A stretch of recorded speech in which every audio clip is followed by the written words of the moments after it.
Alors, on va réfléchir maintenant sur un aspect de la médiumnité qui est l'hypersensibilité médiumnique. L'hypersensibilité médiumnique. Souvent, les gens qui sont médiums s'éprouvent elles-mêmes, les personnes qui sont médiums s'éprouvent elles-mêmes comme hypersensibles. Et je dirais que l'hypersensibilité, c'est d'abord un déséquilibre naturel sur lequel va se greffer le don occulte de médiumnité.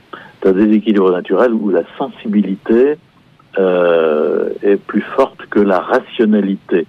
On a hyper développé la sensibilité au point qu'elle prenne trop de place.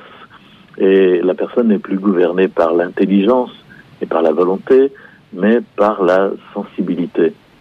Et donc, il y a un désordre. Et il y a un désordre qui est contraire à l'intention de Dieu sur la personne. Et à partir de là, la personne est affaiblie et le démon peut l'attaquer, quelque part. Hein. Et le développement de l'hypersensibilité se repère aussi à d'autres symptômes, comme par exemple la fatigue permanente, légère mais permanente, et comme si on se vidait de ses énergies. Et puis un imaginaire qui cogite tout le temps. On n'est jamais en repos, au fond. L'imagination est en ébullition. Et on se réveille le matin fatigué, on ne sait pas pourquoi. Et puis on ne fait pas que ressentir, mais on ressent le milieu, les personnes, on capte, on prend tout et toutes les forces positives, mais aussi du coup négatives. On devient comme une éponge. On absorbe, on ramasse tout ce qui est autour de soi. Et les personnes disent que c'est profondément gênant, finalement. Et elles ne savent pas quoi faire pour se tirer de cela. Ça risque de les conduire à un état de dépression qui mène au suicide, quelquefois, sans qu'on sache pourquoi. Et c'est un aspect très important à bien comprendre. L'hypersensibilité médiumnique qui est un déséquilibre naturel. Mais après, il y a un don paranormal d'origine ténébreuse, d'origine diabolique, qui aggrave l'hypersensibilité. Et là, il y a quelqu'un qui nous permet d'avoir la clé pour entrer chez les autres et qui permet aussi d'ailleurs que les autres rentrent chez nous. Les personnes ont un phénomène paranormal de vision, par exemple, mais qui n'est pas recherché. Il est imposé. Et c'est une manipulation de la personne par les esprits. Phénomène paranormal de vision, et on pourrait dire aussi auditif. Elles entendent des voix, elles ont des locutions intérieures, des messages qui leur sont donnés. Mais là encore, ça peut survenir, et on le voyait avec Patricia Daré, alors qu'elles n'ont rien demandé, ça leur est imposé. Elles deviennent captives. Et ce don paranormal d'origine diabolique est un mensonge. C'est un esprit de mensonge, car les esprits se font passer pour des défunts familiaux, voire pour des saints. Il y en a qui disent qu'ils sont en contact avec le Padre Pio, avec, que sais-je, des saints qui n'en sont pas quelquefois, Judas ou autre, ou encore avec les grands hommes de l'histoire, Victor Hugo qui était lui-même spirit, ou Louis XIV, ou Napoléon, ou Bonaparte. On est dans le mensonge, pour la bonne raison que la médiumnité ne met pas en relation avec les défunts ni avec l'au-delà, mais avec le monde des esprits. Ensuite, on peut dire que ce don paranormal, qui est d'origine diabolique, quand le médium est intermédiaire pour d'autres personnes, qu'elles demandent d'ailleurs ou qu'elles ne demandent pas, cela provoque des liens occultes dans la vie des personnes qui ont consulté ou qui sont contactées. Il y a une propagation qui est malsaine et qui fait qu'une personne qui demande au service de voyant, par exemple, va elle-même avoir des portes ouvertes à la suite de cette opération qui consistera à ouvrir son psychisme, à regarder dedans, à en soutirer des renseignements et à les lui resservir. Et voilà.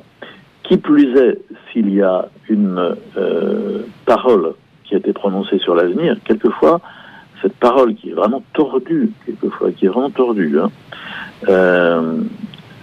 cette parole va finir par être une inquiétude grave dans la vie de la personne, dans l'esprit de la personne, car souvent, la médiumnité et la voyance aboutissent à des choses annoncées qui sont tragiques. Les esprits contactés veulent la mort spirituelle de l'homme, et donc ils lui mettent dans l'esprit quelque chose qui va le travailler à ce point que ça va le perturber grandement.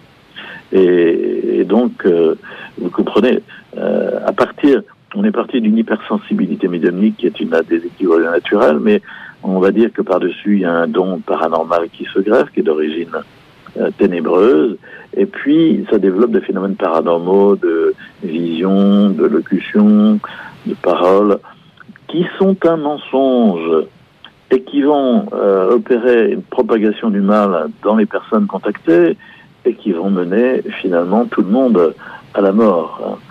C'est profondément problématique, ça. Donc, quand on se met au contact avec des grands voyants, par exemple comme Alain-Joseph Bellès, dont je parlais tout à l'heure, qui met en ligne des vidéos intitulées « Je communique avec les défunts » ou encore la médiumnité spirituelle.